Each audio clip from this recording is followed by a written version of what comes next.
ജീവിതയെ സമൂഹ മാധ്യമങ്ങളിൽ സൈബർ ഇടങ്ങളിൽ വെച്ച് അതിക്രൂരമായി അവഹേളിച്ച അധിക്ഷേപിച്ച രാഹുൽ ഈശ്വറിന് ജാമ്യമില്ല എന്ന വളരെ പ്രധാനപ്പെട്ട വാർത്ത ശാലിനി റിപ്പോർട്ട് ചെയ്യുന്നു. നാളെ വൈകിട്ട് വരെ രാഹുൽ ഈശ്വർ പോലീസിന്റെ കസ്റ്റഡിയിലേക്ക് പോകുന്നു. ശാലിനി,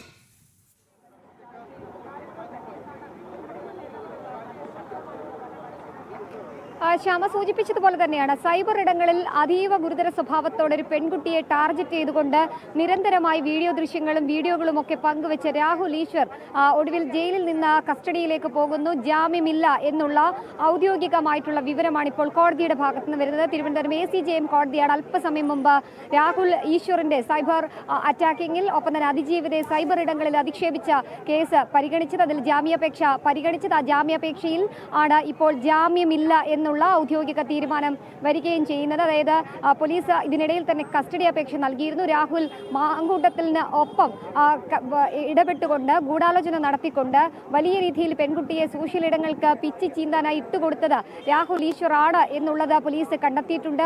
ഡിജിറ്റൽ രേഖകളും തെളിവുകളും ഒക്കെ ഈ അറസ്റ്റിന് പിന്നാലെ നടന്ന തെളിവെടുപ്പിൽ പോലീസ് ശേഖരിക്കുകയും ചെയ്തു.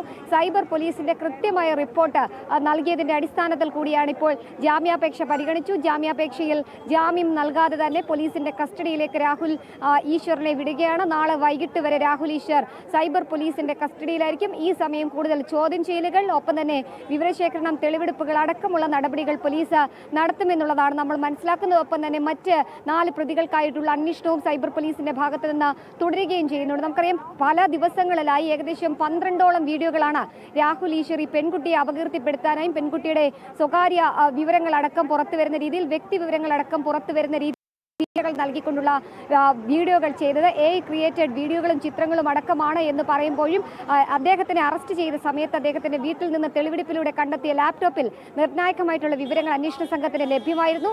ഇതടക്കം കോടതിയിൽ ചൂണ്ടിക്കാട്ടിയ സാഹചര്യത്തിൽ കൂടിയാണ് രണ്ടാം ഘട്ടവും ജാമ്യ അപേക്ഷ പരിഗണിക്കുമ്പോൾ ആ ജാമ്യം ഇപ്പോൾ നിഷേധിക്കുന്നു. ജാമ്യമില്ല രാഹുൽ ഈശ്വറിന്. വീണ്ടും കസ്റ്റഡിയിലേക്കാണ്. നാളെ ഒരു ദിവസം, അതായത് ഇന്നും നാളെയും, നാളെ വൈകുന്നേരം വരെ സൈബർ പോലീസിന്റെ കസ്റ്റഡിയിൽ രാഹുൽ ഈശ്വർ ഉണ്ടാകും. പോലീസ് ആവശ്യപ്പെട്ട 4 ദിവസത്തേക്ക് കസ്റ്റഡിയാണെങ്കിൽ 2 ദിവസത്തേക്ക് കസ്റ്റഡിയിലേക്ക് രാഹുൽ ഈശ്വറിനെ പോലീസിന് ലഭ്യമാവുകയാണ്.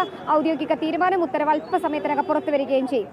പ്രിയപ്പെട്ട പ്രേക്ഷകരെ, ഒരു പക്ഷേ ഒരു കൺഫ്യൂഷനിലേക്ക് കാര്യങ്ങൾ പോകും. രാഹുൽ ഈശ്വറിന് ആണ് ഇപ്പോൾ ജാമ്യം നിഷേധിച്ചിരിക്കുന്നത്. രാഹുൽ ഈശ്വരൻ ജാമ്യമില്ല. സൈബർ ഇടങ്ങളിൽ അതിശക്തമായി അധിക്ഷേപിച്ച അതിജീവിതയെ അധിക്ഷേപിച്ചതിന് മാപ്പില്ല. ആ വിഷയത്തിൽ, ആ കേസിൽ ഇപ്പോൾ നാളെ വൈകിട്ട് വരെ രാഹുൽ ഈശ്വർ പോലീസിന്റെ കസ്റ്റഡിയിലായിരിക്കും എന്നതാണ് ഏറ്റവും പ്രധാനപ്പെട്ട അപ്ഡേറ്റ് ഇപ്പോൾ നൽകാനുള്ളത്. ഐസൻ, ഈ വിഷയത്തിലൊരു വിലയിരുത്തൽ കൂടി വേഗം വേണം. ഒപ്പം രാഹുൽ മാങ്കൂട്ടത്തിന്റെ ജാമ്യ ഹർജിയിൽ എന്താണ് ഇപ്പോൾ വഞ്ചൂർ കോടതിയിൽ സംഭവിച്ചുകൊണ്ടിരിക്കുന്നത് നമുക്ക് വളരെ പെട്ടെന്ന് വിലയിരുത്തണം. അതിനു മുമ്പ് രാഹുൽ ഈശ്വർ പോലീസ് കസ്റ്റഡിയിലേക്ക് പോകുന്നു. ഇനി IT നിയമത്തിലെ വകുപ്പുകൾ പ്രകാരവും അതുപോലെ തന്നെ മറ്റ് അനുബന്ധമായ BNSലെ വകുപ്പുകൾ പ്രകാരവും അധിക്ഷേപിച്ചതിനൊക്കെ തന്നെയുള്ള വകുപ്പുകളായിരിക്കും രാഹുൽ ഈശ്വറിന് നേരെ പ്രയോഗിക്കപ്പെടുക എന്നാണ് നമുക്ക് മനസ്സിലാക്കാൻ സാധിക്കുന്നത്. തീർച്ചയായും അത് സംബന്ധിച്ചുള്ള വിശദാംശങ്ങൾ നമുക്ക് ഇനിയും ലഭ്യമാകേണ്ടതുണ്ട്. എന്ത് തന്നെയായാലും സൈബർ ഇടങ്ങളിൽ ഒരു അതിജീവിതയെ, ഒരു സാധാരണ സ്ത്രീ എന്നതിനപ്പുറം കൂടുതൽ പരിഗണന ആവശ്യമുള്ള ഒരു സ്ത്രീയെ അധിക്ഷേപിക്കുകയും അതിനെ അതിരൂക്ഷമായി അധിക്ഷേപിക്കുകയും ഒക്കെ ചെയ്യുകയും അവരുടെ വ്യക്തിപരമായ ബന്ധങ്ങളെയെല്ലാം തന്നെ ദുർവ്യാഖ്യാനം ചെയ്യുകയും ചെയ്ത അതീവ ഗുരുതരമായ ഒരു കുറ്റകൃത്യം തന്നെയാണ് നടന്നിരിക്കുന്നത്. ഇതിൽ നമുക്ക് മനസ്സിലാക്കാൻ സാധിക്കുന്നത് കേവലം ഒരു IT കുറ്റകൃത്യം എന്നതിനപ്പുറം കുറെ കൂടി ഗുരുതരമായൊരു കുറ്റകൃത്യത്തിൻ്റെ സ്വഭാവം ഇതിനുണ്ട് എന്ന ഒരു വാദഗതി തന്നെയായിരിക്കും പോലീസിൻ്റെ ഭാഗത്തു നിന്നുണ്ടാവുക.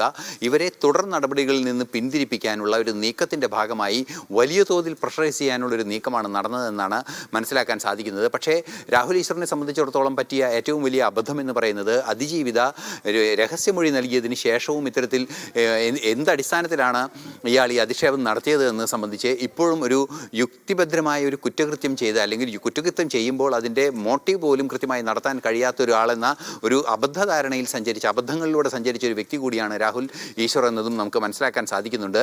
ഈ മൊഴി നൽകുന്നതിൽ നിന്നും അവരെ പിന്തിരിപ്പിക്കാനാണ് നീക്കങ്ങൾ നടത്തിയത് എന്ന് കൃത്യമായൊരു വാദമുഖം ഉന്നയിക്കാവുന്നൊരു സാഹചര്യം ഉണ്ടാക്കുന്നു എന്ന് തന്നെയാണ് മനസ്സിലാക്കാൻ സാധിക്കുന്നത്. ചാനലുകളെല്ലാം തന്നെ വൈകുന്നേരം ചർച്ചകളിൽ ചെന്നിരുന്ന് അതിരൂക്ഷമായി ഈ അതിജീവിതയെ ആക്ഷേപിക്കുന്ന ഒരു നീക്കമായിരുന്നു ഇയാളുടെ ഭാഗത്തു നിന്നുണ്ടായത്. തുടർച്ചയായി ആക്ഷേപിക്കുകയായിരുന്നു. അത്തരത്തിൽ ആക്ഷേപിക്കുക, വിവിധ ചാനലുകളിൽ ചെന്ന് വിവിധ ചാനലുകളുടെ ഫ്ലോറുകളെ അത്തരത്തിലുള്ള നീചമായ ആക്ഷേപങ്ങൾക്ക് വേദിയാക്കുന്ന ഒരു നികൃഷ്ടമായ നീക്കമായിരുന്നു രാഹുൽ ഈശ്വറിൻ്റെ ഭാഗത്തു നിന്നുണ്ടായത്.